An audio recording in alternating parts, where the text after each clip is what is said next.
नमस्कार साथियों, स्वागत है आपका एजुकेशन इन हिंदी में।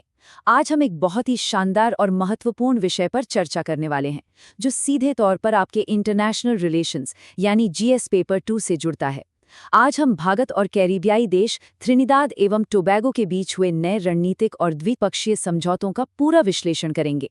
कूटनीति, अर्थव्यवस्था और हमारी बढ़ती सॉफ्ट पावर, इन सभी एंगल से ये सेशन आपकी आगामी परीक्षाओं के लिए बहुत ही ज्यादा काम आने वाला है। तो चलिए शुरू करते हैं। इस पूरे टॉपिक की गहराई को समझने के लिए सबसे पहले विदेश मंत्री डॉक्टर एस जयशंकर के इस बहुत ही मार्मिक बयान पर गौर कीजिए। उन्होंने कहा कि हमारे दोनों राष्ट्रों के बीच विशेष संबंधों के आधार के रूप में गिरमिटिया पूर्वजों के लचीलेपन और संघर्ष का सम्मान करते हुए।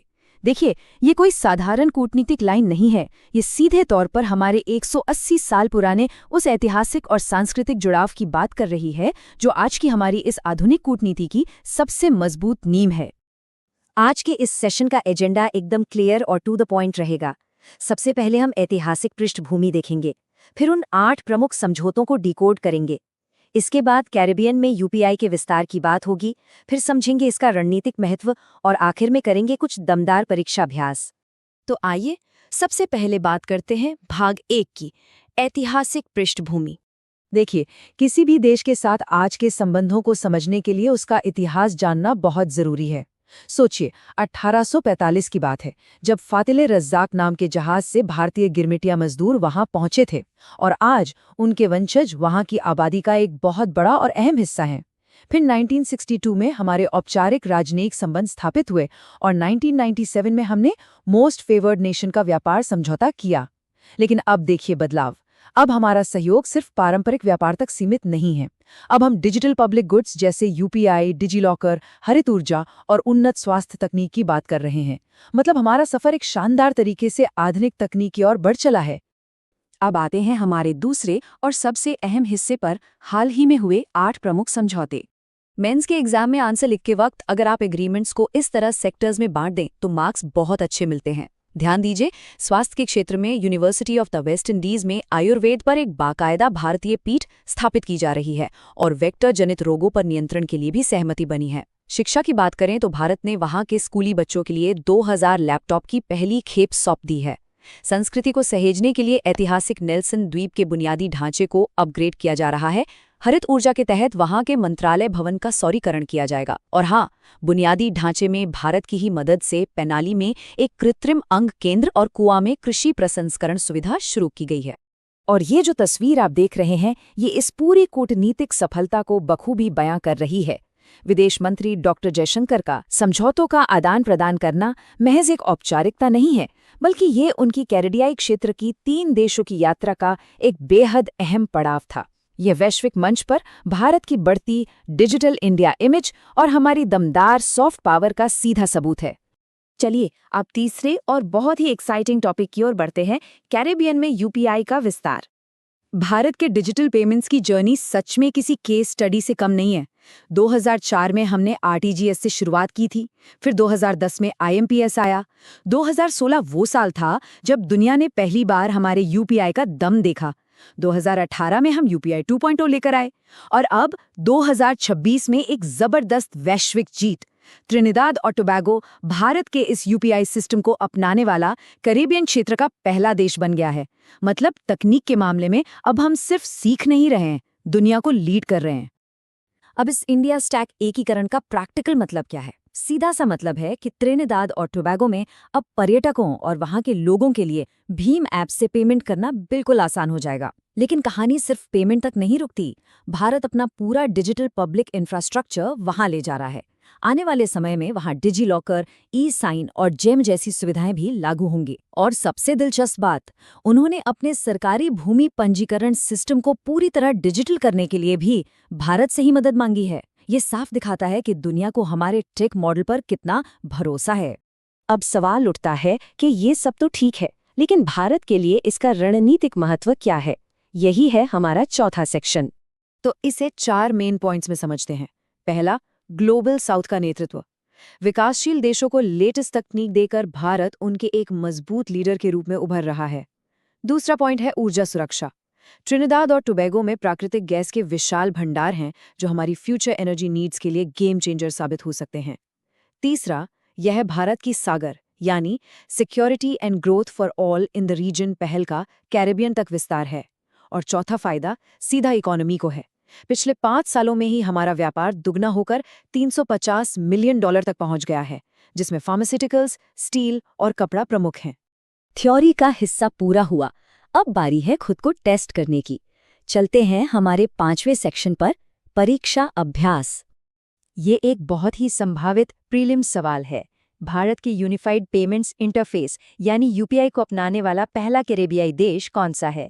ऑप्शंस है जमैका, सूरीनाम, त्रिनिदाद और टोबैगो या गुयाना। दिमाग लगाइए। बिल्कुल सही। सही जवाब है ऑप्शन सी, त्रिनिदाद और टोबैगो। यहाँ कंफ्यूजन हो सकता है क्योंकि विदेश मंत्री ने जमैका और सूरीनाम का भी दौरा किया था। लेकिन याद रखिएगा, ये ऐतिहासिक यूपीआई डील त्रिनिदाद और टोबैगो के साथ ही हुई है। सेशन खत्म करने से पहले फटाफट मेन पॉइंट्स रिवाइज कर लेते हैं। त्रिनिदाद और टोबैगो कारिकोम का एक अहम मेंबर है, राजधानी पोर्ट ऑफ स्पेन है। 8 अग्रीमेंट्स हुए हैं जिसमें सौर ऊर्जा से लेके आयुर्वेद तक सब कवर है। और जयपुर फुट की शानदार सफलता को आगे बढ़ाते हुए वहां राष्ट्रीय कृत्रिम अंग केंद्र का उद्घाटन भी हुआ है। अब जाते जाते आपके लिए एक मेंस का सवाल छोड़ के जा रहा हूं। डिजिटल पब्लिक इंफ्रास्ट्रक्चर का यह निर्यात वैश्विक स्तर पर भारत की सॉफ्ट पावर को भविष्य में किस प्रकार नया आकार देने वाला है, इस पर जरूर विचार कीजिएगा और आंसर फ्रेम करने की कोशिश कीजिएगा। उम्मीद है यह विश्लेषण आपके लिए बहुत उपयोगी रहा होगा। चैनल को सब्सक्राइब करें, लाइक करें और अपने साथियों के साथ शेयर करें। धन्यवाद और आपकी परीक्षाओं के लिए शुभकामनाएं। नमस्कार साथियों, स्वागत है आपका एजुकेशन इन हिंदी में। तो आज हम जिस टॉपिक को डिकोड करने वाले हैं न, वो आपके आगामी एग्जाम्स के लिए सच में एक गेम चेंजर साबित होने वाला है। आज हम बात करेंगे समुद्र प्रदक्षिणा अभियान की। यूपीएससी हो या स्टेट पीसीएस, इस टॉपिक से सवाल आना लगभग तय है। तो चलिए बिना किसी देरी के इस ऐतिहासिक सफर के हर एक पहलू को गहराई से समझते हैं। अच्छा, तो आज का हमारा स्ट्रक्चर क्या होगा, फटाफट देख लेते हैं। हम एकदम बेसिक इंट्रोडक्शन से शुरू करेंगे, फिर इसके की फैक्ट्स और रूट को समझेंगे, इसका इम्पैक्ट देखेंगे, क्या क्या चैलेंजेस सामने आएंगे उन पर बात करेंगे, और फाइनली एग्जाम फोकस और कुछ प्रैक्टिस क्वेश्चन सॉल्व करेंगे। मतलब तैयारी का पूरा पैकेज। तो चलिए सबसे पहले बात करते हैं सेक्शन 1 की, इंट्रोडक्शन और बैकग्राउंड। आखिर ये पूरा कॉन्सेप्ट है क्या? अब देखिए, एग्जाम के नजरिए से इसकी डेफिनेशन समझना बहुत जरूरी है। त्रिसेवा अखिल महिला परिक्रमा का आखिर मतलब क्या है? आसान भाषा में कहें तो एक ऐसा ग्लोबल समुद्री सफर जिसे पूरी तरह से हमारी आर्मी, नेवी और एयरफोर्स की महिला ऑफिसर्स चला रही हैं। और सबसे बड़ी बात, वो भी बिना किसी इंजन या नहर के, सिर्फ हवा के भरोसे। आप इमेजिन कर सकते हैं, ग्लोबल हिस्ट्री में ये पहली बार हो रहा है कि कोई ट्राई सर्विस वुमेन टीम समुद्र में ऐसा कोई ऐतिहासिक बेंचमार्क सेट कर रही है। कमाल की बात है ना? और ये कोई रातों रात हुआ चमत्कार बिल्कुल नहीं है। अगर हम इस पूरे सफर की टाइमलाइन को देखें तो भारत की एक बहुत ही शानदार विरासत रही है। 2009 में कैप्टन दिलीप डोंडे से हमने शुरुआत की थी, फिर कमांडर अभिलाष टॉमी, उसके बाद नाविका सागर परिक्रमा, और अब हम पहुंच गए हैं समुद्र प्रदक्षिणा मिशन पर। मतलब हमारी आर्म्ड फोर्सेस कैसे लगातार अपनी लिमिट्स को पुश कर रही हैं, ये उसका एक परफेक्ट एग्जाम्पल है। आगे बढ़ते हैं हमारे दूसरे सेक्शन पर, मुख्य तथ्य और रूट। ये पार्ट आपके प्रीलिम्स के लिए बहुत बहुत क्रूशल है, तो थोड़ा ध्यान दीजिएगा। अपने नोट्स तैयार रखिए। यहाँ जो सबसे बड़ा पॉइंट है ना, वो है आत्मनिर्भर भारत का एंगल। जो बोट इसमें इस्तेमाल हो रही है, ISV त्रिवेणी, वो पूरी तरह से अपने पुदुचेरी में बनी एक 50 फुट की स्वदेशी नौका है। लेफ्टिनेंट कर्नल अनुजा वरुड़कर इसे लीड कर रही हैं और उनके साथ 10 महिला ऑफिसर्स का दल है। 11 और 12 सितंबर 2025 को रक्षा मंत्री राजनाथ सिंह जी ने इसे मुंबई के गेटवे ऑफ इंडिया से हरी झंडी दिखाई। ये सारे फैक्ट्स आपको टिप्स पर याद होने चाहिए। अब ये जो नंबर है 26,000 नॉटिकल माइल्स, ये कोई छोटा मोटा आंकड़ा नहीं है दोस्तों। जरा सोचिए, लगभग 9 महीने का कंटिन्यूअस सफर, और वो भी सिर्फ पाल के सहारे। सभी देशांतरों को पार करने के लिए कितनी भयंकर फिजिकल और मेंटल एंड्योरेंस चाहिए होगी, हम और आप शायद इसका अंदाजा भी ना लगा पाएं। और अगर हम इनके रूट की बात करें तो वो और भी ज्यादा खौफनाक है। मुंबई से निकलकर ये इक्वेटर को 2 बार क्रॉस करेंगे और दुनिया के 3 सबसे खतरनाक माने जाने वाले capes, Cape Leeuwin, Cape Horn और केप ऑफ गुड होप का चक्कर लगाते हुए मई 2026 में वापस मुंबई लौटेंगे। केप हॉर्न जैसी जगह को क्रॉस करना ही अपने आप में किसी एवरेस्ट फतह करने से कम नहीं माना जाता है। अच्छा, एक और बात, ये सिर्फ महासागरों से लड़ने की बात नहीं है, इसके पीछे एक बहुत बड़ी कूटनीतिक स्ट्रैटेजी भी है। हाल ही में आई कुछ ऑफिशियल प्रेस रिलीज से हमें पता चलता है कि न्यूजीलैंड के लिटिलटन जैसे इंटरनेशनल पोर्ट्स पर इनका स्टॉप ओवर हो रहा है। मतलब ये दल ऑस्ट्रेलिया, न्यूजीलैंड, कनाडा और साउथ अफ्रीका में रुककर भारत की मैरिटाइम डिप्लोमेसी यानी समुद्री कूटनीति को भी नेक्स्ट लेवल पर ले जा रहा है। तो अब आते हैं हमारे तीसरे सेक्शन पर, महत्व और प्रभाव। चलिए इसका एक मल्टी डायमेंशनल मेंस एनालिसिस करते हैं। अगर आप मेंस में आंसर लिख रहे हैं ना, तो यहाँ जो अलग अलग डायमेंशंस हम कवर कर रहे हैं वो आपके लिए लिटरली एक ब्रह्मास्त्र हैं। देखिए, सोशल लेवल पर ये सीधे सीधे नारी शक्ति को प्रमोट कर रहा है। स्ट्रेटेजिकली हमारी तीनों फोर्सेस के बीच का जो जॉइंटनेस है, जो तालमेल है, उसे दिखा रहा है। और हाँ, इसमें साइंटिफिक एंगल भी है। ये लोग नेशनल इंस्टीट्यूट ऑफ ओशनोग्राफी के साथ मिलकर ओशन हेल्थ और माइक्रोप्लास्टिक्स पर रिसर्च भी कर रहे हैं। और इकोनॉमिकली स्वदेशी बोर्ड बनाकर हमने आत्मनिर्भर भारत का डंका तो बजा ही दिया है। तो साबित हो गया ना कि ये सिर्फ एक बोट ट्रिप बिल्कुल नहीं है। खैर, अब बात करते हैं सेक्शन 4 की, चुनौतियां। मतलब दुनिया की सबसे टफ कंडीशंस को कैसे फेस करना है। अब आप खुद सोचिए, साउदर्न ओशन और ड्रेक पैसेज जैसे खूंखार रास्तों से गुजरना, जहां हवाएं इतनी ठंडी होती हैं कि खून जमा दें और लहरें किसी बहुमंजिला इमारत जितनी ऊंची उठती हैं, और ये सब world selling speed record council के एकदम स्ट्रिक्ट रूल्स के अंदर करना है। मतलब कोई इंजन यूज नहीं करना है, कोई नहर का शॉर्टकट नहीं लेना है। ये लीडरशिप और सर्वाइवल स्किल्स का वो अल्टीमेट टेस्ट है जो किसी भी इंसान को अंदर तक झकझोर सकता है। चलिए अब आते हैं सेक्शन 5 पर, एग्जाम फोकस। एक क्विक रिवीजन कर लेते हैं कि एग्जाम में क्या पूछा जाएगा। भारत सरकार और हमारे राज्य प्रतीक का इस अभियान से जुड़ना आपको एक बहुत बड़ा हिंट दे रहा है। देखिए, एग्जामिनर्स को ऐसे टॉपिक्स बहुत पसंद आते हैं जहां डिफेंस, मेक इन इंडिया और वुमेन एम्पावरमेंट, ये तीनों चीजें एक साथ आ जाएं। तो इस टॉपिक के आपके पेपर में छपने के चांसेस बहुत बहुत ज्यादा हैं। तो अपने दिमाग में इन सारे पॉइंट्स का एकदम पक्का वाला स्क्रीनशॉट ले लीजिए। प्रीलिम्स के लिए ISV त्रिवेणी का नाम, पुडुचेरी निर्माण, तीनों केप्स और लेफ्टिनेंट कर्नल अनुजा वरुडकर जी का नाम याद रखिए। मेंस में आपको ट्राई सर्विस सिनर्जी और मैरीटाइम डिप्लोमेसी जैसे भारी भरकम कीवर्ड्स अपने आंसर में डालने हैं। और इंटरव्यू में वहां आपसे सीधे कॉम्बैट और लीडरशिप रोल्स में महिलाओं की बढ़ती भागीदारी पर सवाल दागे जाएंगे। ओके, तो अब टाइम है सेक्शन 6 का, प्रैक्टिस क्वेश्चंस। देखते हैं आपको आज का डिस्कशन कितना याद रहा। तो ये रहा पहला सवाल।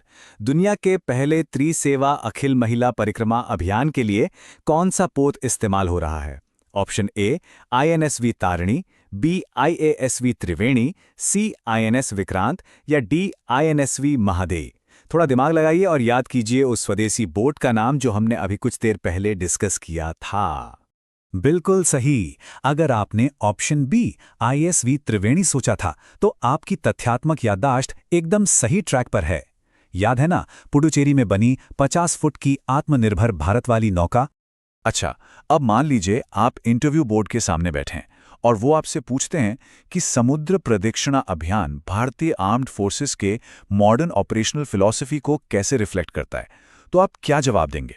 सोचिए जरा कि आप इस मिशन के स्ट्रेटेजिक मतलब को पैनल के सामने कैसे रखेंगे। आपका जवाब बहुत ही मैच्योर और कॉन्फिडेंट होना चाहिए। आपको वहां आर्मी, नेवी और एयरफोर्स के बीच के तालमेल या जॉइंटनेस की बात करनी है। फिर उसे नारी शक्ति और डिफेंस प्रोडक्शन में हमारी आत्मनिर्भरता के साथ बड़ी खूबसूरती से कनेक्ट करना है। बस यही वो परफेक्ट आंसर है जो कोई भी इंटरव्यू पैनल सुनना चाहता है। तो साथियों, आज के इस डिस्कशन को हम यहीं वाइंड अप करते हैं। एक बार फिर से रिकैप कर लें। ISV त्रिवेणी, 10 महिला ऑफिसर्स, 26,000 नॉटिकल माइल्स, 3 केप्स और नारी शक्ति का एक बहुत बड़ा सिंबल। अब जाते जाते आपके लिए एक सवाल छोड़कर जा रहा हूं कि ये ऐतिहासिक बेंचमार्क ग्लोबल लेवल पर मैरिटाइम और डिफेंस सेक्टर्स में महिलाओं के फ्यूचर को कैसे नया आकार देने वाला है। इस पर जरूर चिंतन कीजिएगा। इन कॉन्सेप्ट्स को रिवाइज करते रहें और ऐसे ही प्रीमियम एग्जाम कंटेंट के लिए एजुकेशन इन हिंदी को सब्सक्राइब और शेयर करना बिल्कुल ना भूलें। मिलते हैं अगले सेशन में। शुभकामनाएं। नमस्कार साथियों, आज के इस विशेष विश्लेषण में आपका स्वागत है। आज हम जिस विषय पर चर्चा करने जा रहे हैं वो न सिर्फ हमारे इतिहास का एक बेहद गर्व करने वाला पल है, बल्कि आपकी सभी प्रतियोगी परीक्षाओं के दृष्टिकोण से भी यह एक अत्यंत महत्वपूर्ण टॉपिक है। आज हम बात करेंगे भारत के परमाणु शक्ति और तकनीकी महाशक्ति बनने के सफर के बारे में। तो चलिए बिना किसी देरी के शुरू करते हैं। आइए सीधे एक बेहद ही रोमांचक कहानी से इस टॉपिक की शुरुआत करते हैं। जरा इमेजिन कीजिए राजस्थान के जैसलमेर का पोखरण इलाका। साल था 1998। भारत को अपना परमाणु परीक्षण करना था, लेकिन ऊपर आसमान में अमेरिका की खुफिया एजेंसी CIA के सैटेलाइट्स हम पर लगातार नजर गड़ाए हुए थे। अब उन्हें चकमा कैसे दिया जाए? इसके लिए हमारे देश के शीर्ष वैज्ञानिकों जैसे डॉक्टर APJ अब्दुल कलाम ने बाकायदा सैन्य वर्दी पहन ली थी। डॉक्टर कलाम का गुप्त नाम रखा गया था मेजर जनरल पृथ्वीराज। इस तरह की अभूतपूर्व गोपनीयता के साथ भारत ने अपना वो इतिहास रचा जिसने पूरी दुनिया को चौंका दिया। आज के हमारे इस मॉड्यूल का एजेंडा बिल्कुल सिलेबस के अनुसार डिजाइन किया गया है। हम ऐतिहासिक पृष्ठभूमि देखेंगे, पोखरण 2 के मुख्य तथ्य समझेंगे, इसके अंतर्राष्ट्रीय प्रभाव का विश्लेषण करेंगे, असैन्य परमाणु ऊर्जा की ओर भारत के कदमों को जानेंगे और अंत में परीक्षा के लिए कुछ अभ्यास प्रश्न भी सॉल्व करेंगे। तो चलिए सबसे पहले अपनी नींव मजबूत करते हैं और देखते हैं भारत की परमाणु महत्वाकांक्षाओं की ऐतिहासिक पृष्ठभूमि को। देखिए, ये सब कोई रातों रात हुआ चमत्कार नहीं था। अगर आप इस टाइमलाइन को ध्यान से देखें तो इसकी शुरुआत 1944 में ही हो गई थी, जब द्वितीय विश्व युद्ध चल ही रहा था। उसी समय डॉक्टर होमी जे भाभा ने Tata institute of fundamental research का प्रस्ताव रख दिया था। इसके बाद एक बड़ा मील का पत्थर आया 1974 में, जब हमने स्माइलिंग बुद्धा के नाम से अपना पहला परमाणु परीक्षण किया। फिर 1995 में भी एक प्रयास हुआ, लेकिन जैसा मैंने पहले बताया CIA की निगरानी के कारण उसे रोकना पड़ा और अंततः 1998 में ऑपरेशन शक्ति यानी पोखरण 2 को सफलतापूर्वक अंजाम दिया गया। अब हम सीधे पोखरण 2 के उन कोर फैक्ट पर आते हैं जो आपकी प्रारंभिक परीक्षाओं के लिए सीधे तौर पर हाई यील्ड पॉइंट्स हैं। इस स्लाइड में जो बात सबसे ज्यादा दिलचस्प है वो है इन संस्थानों के बीच का परफेक्ट कोऑर्डिनेशन। स्टेट PCS परीक्षाओं में तो ये मैचिंग क्वेश्चन के रूप में अक्सर पूछा जाता है। ध्यान दीजिएगा, DRDO की तरफ से डॉक्टर कलाम थे, जिनका code name major general Prithviraj था। परमाणु ऊर्जा आयोग यानी AEC से डॉक्टर R चिदम्बरम थे, जिनका गुप्त नाम मेजर जनरल नटराज था। और भाभा परमाणु अनुसंधान केंद्र यानी बार्क के निदेशक डॉक्टर अनिल काकोदकर थे। इन तीनों ने मिलकर इस नामुमकिन से दिखने वाले मिशन को मुमकिन कर दिखाया था। अब ये स्लाइड आपको बहुत अच्छे से समझाएगी कि 11 मई को हम राष्ट्रीय प्रौद्योगिकी दिवस या नेशनल टेक्नोलॉजी डे क्यों मनाते हैं। बात सिर्फ 11 और 13 मई को हुए उन 5 परमाणु परीक्षणों की नहीं थी, जिनमें एक 45 किलोटन का थर्मोन्यूक्लियर बॉम्ब, 15 किलोटन का विखंडन उपकरण और एक 0.2 किलोटन का सब किलोटन डिवाइस शामिल था। दरअसल इसी दिन भारत ने अपने स्वदेशी हल्के विमान हंसा 3 की सफल उड़ान भी भरी थी। और इतना ही नहीं, DRDO ने सतह से हवा में मार करने वाली त्रिशूल मिसाइल का भी सफल परीक्षण किया था। मतलब एक ही दिन में इतनी सारी वैज्ञानिक उपलब्धियां। यही कारण है कि 11 मई को आधिकारिक तौर पर यह दिवस घोषित किया गया। अब आगे बढ़ते हैं और इस घटना के अंतर्राष्ट्रीय प्रभाव का वस्तुनिष्ठ तरीके से विश्लेषण करते हैं। तो यहाँ समझने वाली बात यह है कि परीक्षण के तुरंत बाद भारत को एक भारी कूटनीतिक अलगाव का सामना करना पड़ा था। अमेरिका और जापान जैसे देशों ने हम पर तुरंत सख्त आर्थिक और रक्षा प्रतिबंध लगा दिए। चीन ने कड़ी निंदा करते हुए इसे क्षेत्रीय अस्थिरता का कारण बता दिया। और दूसरी तरफ हमारे पड़ोसी पाकिस्तान ने भी मौके का फायदा उठाते हुए महज कुछ ही दिनों बाद 28 मई को चागेई 1 के नाम से अपना जवाबी परमाणु परीक्षण कर डाला। पूरी दुनिया में एक तनाव का माहौल बन गया था। लेकिन अब जरा देखिए कि ये कूटनीतिक परिदृश्य कैसे बदला। भारत की एक बहुत ही जिम्मेदार नो फर्स्ट यूज पॉलिसी ने अंतर्राष्ट्रीय अलगाव को धीरे धीरे खत्म कर दिया।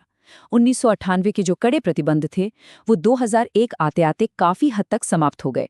और फिर 2008 में तो एक ऐतिहासिक मोड़ आ गया, जब भारत और अमेरिका के बीच ऐतिहासिक असैन्य परमाणु समझौता हुआ। इसके बाद 2010 में परमाणु नुकसान के लिए नागरिक दायित्व अधिनियम, जिसे हम CLNDA कहते हैं, वो पारित किया गया। ये कूटनीतिक जीत सिर्फ हथियारों तक सीमित नहीं थी, इसने भारत के असैन्य परमाणु ऊर्जा क्षेत्र के लिए भी रास्ते खोल दिए, जो आपकी मुख्य परीक्षा के अर्थव्यवस्था और पर्यावरण पेपर के लिए बहुत रेलेवेंट है। देखिए, एक तरफ तो भारत का महत्वाकांक्षी लक्ष्य है 63 गीगावाट स्वच्छ परमाणु ऊर्जा उत्पन्न करना, ताकि हम अपना कार्बन एमिशन कम कर सकें। इसके लिए हम स्वदेशी प्रेशराइज्ड हैवी वाटर रिएक्टर यानी PHWR पर जोर दे रहे हैं, जैसे काकरापार का 700 मेगावाट का रिएक्टर। लेकिन इसके सामने एक बड़ी चुनौती भी है। जो CLNDA 2010 का कानून हमने पास किया था, उसके दायित्व या लायबिलिटी के नियम इतने सख्त हैं कि अमेरिका और फ्रांस जैसे विदेशी सप्लायर्स आशंकित रहते हैं। उन्हें डर है कि किसी दुर्घटना की स्थिति में उन पर भारी जुर्माना लग सकता है, और इसी वजह से कई मेगा प्रोजेक्ट्स में आज भी देरी हो रही है। चलिए, अब इस पूरी चर्चा के बाद आपकी नॉलेज को टेस्ट करने का समय आ गया है। एक एग्जाम फोकस्ड प्रैक्टिस क्वेश्चन देख लेते हैं। इन तीनों स्टेटमेंट्स को ध्यान से पढ़िए। अभी हमने कुछ देर पहले ही चर्चा की थी, याद है? 11 मई को जो मिसाइल टेस्ट हुई थी वो त्रिशूल थी, ना कि अग्नि। यानी तीसरा कथन बिल्कुल गलत है। पहला कथन जिसमें 45 किलोटन थर्मोन्यूक्लियर डिवाइस की बात है और दूसरा कथन जिसमें हंसा 3 की बात है, ये दोनों पूरी तरह सही हैं। तो इसका सही उत्तर होगा विकल्प बी, यानी केवल 1 और 2। एग्जामिनर हमेशा ऐसे ही बारीक फैक्ट्स के साथ खेलकर आपको कंफ्यूज करने की कोशिश करता है। तो अंत में आज के सेशन को समराइज करते हैं। पोखरण 2 सिर्फ एक सैन्य कामयाबी नहीं थी, इसने वैश्विक परमाणु रंगभेद को सचमुच तोड़कर रख दिया था। हमने खुद को एक बेहद जिम्मेदार परमाणु राज्य साबित किया, जिसके कारण 2008 का ऐतिहासिक समझौता मुमकिन हो पाया। आज हमारा पूरा फोकस स्वदेशी रिएक्टर्स और ITER जैसी इंटरनेशनल प्रोजेक्ट्स पर है। 2026 के टेक्नोलॉजी दिवस की थीम भी इसी पर आधारित है, समावेशी विकास के लिए जिम्मेदार नवाचार। तो जाते जाते आपके लिए सोचने का एक बड़ा सवाल, आने वाले दशक में भारत विदेशी सप्लाई की चुनौतियों से निपटते हुए अपने 63 गीगावाट ग्रीन एनर्जी के टारगेट को आखिर कैसे पूरा करेगा? इस पर जरूर विचार कीजिएगा। इस विश्लेषण में हमारे साथ जुड़ने के लिए आपका बहुत बहुत धन्यवाद। नमस्कार साथियों, स्वागत है आपका इस बेहद खास एक्सप्लेनर में। आज हम एक ऐसे टॉपिक पर बात करने वाले हैं जो एनवायरनमेंट और साइंस एंड टेक दोनों ही नजरिए से आपके सारे कॉम्पिटिटिव एग्जाम्स के लिए एकदम हॉट टॉपिक है। हम बात कर रहे हैं प्लास्टिक से ऊर्जा बनाने की, और इसमें भी खासकर फोटो रिफॉर्मिंग तकनीक और हाइड्रोजन के भविष्य की। तो चलिए बिना देर किए इस बेहद दिलचस्प विषय की गहराई में उतरते हैं। जरा इस नंबर पर गौर कीजिए, 40 करोड़ टन। ये कोई मामूली आंकड़ा नहीं है दोस्तों। हर साल पूरी दुनिया में इतना ही प्लास्टिक बनाया जा रहा है, और सबसे डराने वाली बात क्या है पता है? इसका सिर्फ 10 से 18% हिस्सा ही रिसाइकल हो पाता है। बाकी का सारा कचरा हमारे महासागरों और जमीन को बुरी तरह प्रदूषित कर रहा है। ऐसे में हमें तुरंत एक ऐसे सोल्यूशन की जरूरत है जो इस पहाड़ जैसी समस्या को एक शानदार अवसर में बदल सके। तो आज के हमारे इस डिस्कशन का रोड मैप कुछ इस तरह रहेगा। हम शुरुआत करेंगे बेसिक परिचय और पृष्ठभूमि से, फिर समझेंगे प्रमुख वैज्ञानिक तकनीकें, भारत और दुनिया भर में क्या पहल हो रही हैं, इसका महत्व और चुनौतियां क्या हैं, कुछ सीधे परीक्षा में आने वाले तथ्य, और आखिर में कुछ प्रैक्टिस क्वेश्चंस। तो आइए बिल्कुल बेसिक से शुरुआत करते हैं। हमारा पहला सेक्शन है परिचय और पृष्ठभूमि, जहां हम समझेंगे सर्कुलर अपसाइक्लिंग का कॉन्सेप्ट। अब आप सोच रहे होंगे कि ये सर्कुलर अपसाइक्लिंग आखिर क्या बला है। देखिए, नॉर्मल रिसाइकलिंग में क्या होता है, प्लास्टिक के कचरे से दोबारा कोई सस्ती प्लास्टिक की चीज ही बनती है। लेकिन अपसाइक्लिंग एक बिल्कुल क्रांतिकारी आइडिया है। इसमें हम उन खराब और मिक्स्ड प्लास्टिक को सीधे स्वच्छ हाइड्रोजन और सिंगैस जैसे हाई वैल्यू प्रोडक्ट्स में बदल देते हैं। और हाँ, सिंगैस मुख्य रूप से हाइड्रोजन और कार्बन मोनोऑक्साइड का एक मिक्सचर होता है, यानी कचरे को सीधे भविष्य के ईंधन में बदल देना। है ना कमाल की बात? चलिए अब आते हैं उस हिस्से पर जहां से आपके एग्जाम्स में सीधे टेक्निकल सवाल बनते हैं, प्रमुख वैज्ञानिक तकनीकें। सबसे पहले बात करते हैं फोटो रिफॉर्मिंग की। नाम से ही थोड़ा हिंट मिल रहा है ना, फोटो यानी लाइट। ये असल में एक फोटो कैटालिटिक प्रोसेस है। इसका सीधा सा मतलब है कि ये सूरज की रोशनी का इस्तेमाल करके प्लास्टिक के पॉलीमर्स को तोड़ती है। और सबसे दिलचस्प बात जानते हैं क्या है? ये पूरी प्रक्रिया हमारे नॉर्मल रूम टेम्परेचर पर ही हो जाती है। अगर आप पानी से हाइड्रोजन निकालने की कोशिश करेंगे तो बहुत एनर्जी लगती है, लेकिन उसकी तुलना में प्लास्टिक को ऑक्सीडाइज करना काफ़ी आसान है और इसमें ऊर्जा की खपत बेहद कम होती है। अब इस प्रोसेस में कुछ हीरोज होते हैं जिन्हें हम एडवांस्ड नैनोशीट कैटलिस्ट यानी उत्प्रेरक कहते हैं, जैसे कि Co-Ga2O3 और Ag2O/FeMOF। ये जटिल नाम थोड़े ध्यान में रखिएगा। ये कैटलिस्ट करते क्या है? ये हमारी रोजमर्रा की मिक्स्ड प्लास्टिक जैसे पॉलीइथिलीन और आपकी पानी की PET बोतलों को बहुत ही आसानी से कीमती सिनगैस और कार्बनिक एसिड में बदल देते हैं। फोटो रिफॉर्मिंग तो हमने समझ लिया, अब एक और हैवीवेट टेक्नोलॉजी की बात करते हैं, पायरोलिसिस। आमतौर पर थर्मल पायरोलिसिस में हम कचरे को बिना ऑक्सीजन के 400 से 600 डिग्री सेल्सियस पर भूनते हैं, गर्म करते हैं। लेकिन जो एडवांस्ड प्लाज्मा कैटालिसिस पायरोलिसिस है, वो एक कदम आगे है। ये हाइड्रोकार्बन्स को कहीं ज़्यादा इफेक्टिव तरीके से क्रैक करता है, जिससे हाइड्रोजन का प्रोडक्शन एकदम से काफ़ी बढ़ जाता है। मेंस एग्जाम के लिए कॉन्सेप्ट्स का बिल्कुल क्लियर होना बहुत ज़रूरी है, तो चलिए इन तीनों का एक क्विक कंपैरिजन कर लेते हैं। फोटो रिफॉर्मिंग सामान्य तापमान पर सूरज की रोशनी से चलती है, वहीं थर्मल पायरोलिसिस 400 से 600 डिग्री सेल्सियस की ऊष्मा पर काम करती है। और तीसरा है प्लाज्मा गैसीकरण, जो सीधे 5000 डिग्री से भी ज़्यादा के एक्सट्रीम टेम्परेचर पर काम करता है। इसका फायदा यह है कि इसमें टार बिल्कुल नहीं बनता और हाइड्रोजन की उपज बहुत शानदार होती है। साइंस तो हमने समझ ली, अब देखते हैं कि असल दुनिया में, खासकर करंट अफेयर्स के लिहाज से, भारत और दुनिया में क्या-क्या पहल हो रही हैं। ये हमारे देश के लिए एक बहुत बहुत बड़ी अचीवमेंट है। ग्रेटर नोएडा में NTPC नेत्रा की तरफ से दुनिया का पहला प्लाज्मा आधारित ग्रीन हाइड्रोजन प्लांट लगाया जा रहा है। यहाँ प्रोसेस बड़ा सिंपल लेकिन पावरफुल है। 25 टन ठोस कचरा लिया जाता है, उसे 5000 डिग्री सेल्सियस से ऊपर प्लाज्मा ऑक्सी गैसीकरण तकनीक से प्रोसेस करते हैं। फिर प्रेशर स्विंग सोखना, जिसे शॉर्ट में PSA कहते हैं, उस तकनीक से फिल्टर करके रोजाना 1 टन, और वो भी 99.9% शुद्ध ग्रीन हाइड्रोजन तैयार की जाती है ना ज़बरदस्त? और सिर्फ सरकारी प्रोजेक्ट्स ही नहीं, हमारी टॉप इंस्टीट्यूट्स भी रिसर्च में कमाल कर रहे हैं। जुलाई 2023 में IIT इंदौर ने सिर्फ 160 डिग्री सेल्सियस पर 33 किलो PET कचरे से 1 किलो शुद्ध हाइड्रोजन निकाल ली। पता ही 1 किलो हाइड्रोजन एक कार को 100 किलोमीटर तक दौड़ा सकती है। इसी तरह IIT मंडी ने एक ऐसा कैटलिस्ट बनाया है जो बिना कोई ग्रीन हाउस गैस छोड़े हाइड्रोजन और ज़रूरी एसिड बनाता है। ये दोनों ही रिसर्च हमारे नेशनल ग्रीन हाइड्रोजन मिशन के विजन के साथ बिल्कुल अलाइन करते हैं। ग्लोबल लेवल पे भी कुछ माइंड ब्लोइंग अपडेट्स हैं। कैम्ब्रिज यूनिवर्सिटी ने एक ऐसा फोटो कैटलिस्ट बनाया है जो बिना रुके 260 घंटे तक काम कर सकता है। लेकिन असली गेम चेंजर खोज की है राइस यूनिवर्सिटी ने। उन्होंने एक ऐसा तरीका निकाला है जहां इस पूरी प्रोसेस में बाय प्रोडक्ट के तौर पे जो ग्राफीन निकलता है, उससे अगर आप मार्केट में बेच दें तो आपके हाइड्रोजन प्रोडक्शन की कॉस्ट लगभग 0 हो जाती है। मतलब कचरा भी साफ और एकदम फ्री का ईंधन भी। चलिए अब आते हैं अपने एनालिसिस वाले पार्ट पर। किसी भी टॉपिक का क्रिटिकल एनालिसिस मेंस में एक बैलेंस्ड आंसर लिखने में बहुत मदद करता है। देखिए, हर सिक्के के 2 पहलू होते हैं। इसके फायदे तो बिल्कुल साफ हैं, डीकार्बोनाइजेशन, जीरो एमिशन और कचरे से सीधे कमाई यानी वेस्ट टू वेल्थ। ये भारत के उस विजन को सीधा सपोर्ट करता है जिसमें 2030 तक हर साल 5 million metric tonne green hydrogen बनाने का लक्ष्य रखा गया है। लेकिन भाई, चुनौतियां भी कम नहीं हैं। कैटलिस्ट का जल्दी खराब हो जाना, पायरोलिसिस में बहुत ज़्यादा बिजली या ऊर्जा खर्च होना और इसे बड़े स्केल पर लगाने का भारी भरकम खर्च, ये वो हर्डल्स हैं जिन्हें हमें अभी पार करना है। अब अपना फोकस एकदम शार्प कर लीजिए, क्योंकि अब बारी है हमारे प्रीलिम्स टूलकिट की। कुछ ऐसे फैक्ट्स जो डायरेक्ट पूछे जा सकते हैं। ये वो वन लाइनर्स हैं जो आपको सीधे MCQs में दिखेंगे। पहला, सिंगेस क्या है? ये हाइड्रोजन और कार्बन मोनोऑक्साइड का मिक्सचर है। दूसरा, दुनिया में सबसे ज्यादा इस्तेमाल होने वाले प्लास्टिक कौन से हैं? पॉलीएथिलीन और पॉलीप्रोपाइलीन। और तीसरा सबसे इंपॉर्टेंट फैक्ट, हाल ही में मुजफ्फरपुर, बिहार की ग्रेविटी एग्रो एंड एनर्जी को प्लास्टिक से पेट्रोल और डीजल बनाने के अपने एक अनोखे प्लांट के लिए पेटेंट मिला है। इसे जरूर नोट कर लीजिएगा। तो थ्योरी, करंट अफेयर्स और फैक्ट्स हमने कवर कर लिए। अब थोड़ा खुद को टेस्ट भी कर लेते हैं। ये रहा आपका MCQ। सवाल है, कचरे को ग्रीन हाइड्रोजन में बदलने के लिए NTPC नेत्रा ग्रेटर नोएडा में इनमें से किस तकनीक का इस्तेमाल हो रहा है? सोचिए जरा। इसका सही जवाब है ऑप्शन C, प्लाज्मा ऑक्सी गैसीकरण।